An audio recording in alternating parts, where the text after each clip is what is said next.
नमस्कार दोस्तों, मैं विजेंद्र सिंह परमार पाहुजा लॉ अकेडमी एक बार फिर से आपका बहुत बहुत स्वागत करता हूं। जी हाँ, आज मैं आपके साथ कुछ महत्वपूर्ण विषय शेयर करूंगा।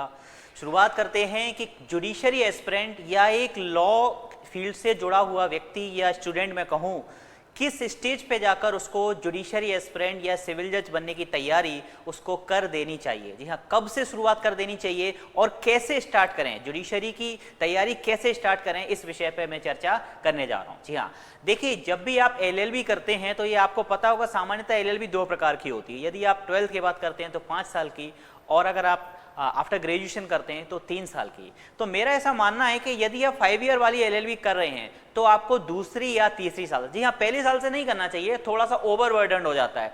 मैं जो परफेक्ट टाइम मेरे हिसाब से 3rd ईयर है। 3rd ईयर से आपको जो है जुडिशरी की प्रिपरेशन अपनी कॉलेज लाइफ के साथ ही साथ स्टार्ट कर देनी चाहिए। अच्छा, उस ड्यूरेशन में करना क्या चाहिए? तो सबसे पहली रिक्वायरमेंट जो है, पहली रिक्वायरमेंट जो होती है किसी भी एग्जाम की, चाहे जुडिशरी एग्जाम में बात करें तो किसी भी स्टेट के एग्जाम की हो, तो वहां पर जो पहली रिक्वायरमेंट है वो है आपकी बेयर एक्ट पर कमांड होनी चाहिए। जी हाँ, बेयर एक्ट ही सब कुछ है।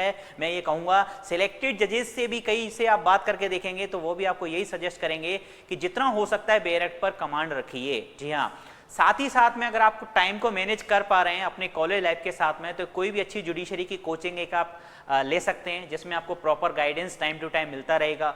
और दूसरी महत्वपूर्ण बात यह है कि कभी भी टारगेट ये सेट मत करिए कि अभी तो सिर्फ मेरी एलएलबी चल रही है तो सिर्फ मैं प्री की तैयारी करूंगा, सिर्फ मैं प्री की तैयारी करूंगा, एमसीक्यू सॉल्व करूंगा। हमेशा प्रिपरेशन दोनों साथ चलनी चाहिए, प्री और मेंस की कुछ प्रिपरेशन साथ साथ चलनी चाहिए। जी हाँ, यदि आप एक दिन में 100 एमसीक्यू सॉल्व कर रहे हैं तो कम से कम 2 क्वेश्चन आपको डेली मेंस के लिखना ही चाहिए। और ये मैं बात कर रहा हूं जब आपकी एलएलबी चल रही है तब। एलएलबी के बाद में तो कम से कम 5 क्वेश्चन मेंस की आंसर राइटिंग डेली होनी चाहिए।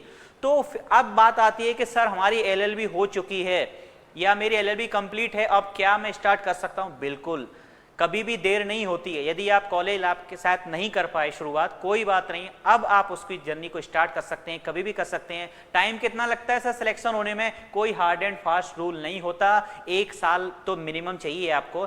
कई लोग ऐसे हैं जो 1 साल में भी सिलेक्शन ले चुके हैं, तो आप भी 1 साल में सिलेक्शन ले सकते हैं। ऐसा कोई हार्ड एंड फास्ट रूल नहीं होता है। तो यही कहूंगा कि जब भी आपने ठान लिया है कि जज बनना है, शुरुआत करिए, कभी भी देर नहीं होती। Thank you so much, have a nice day.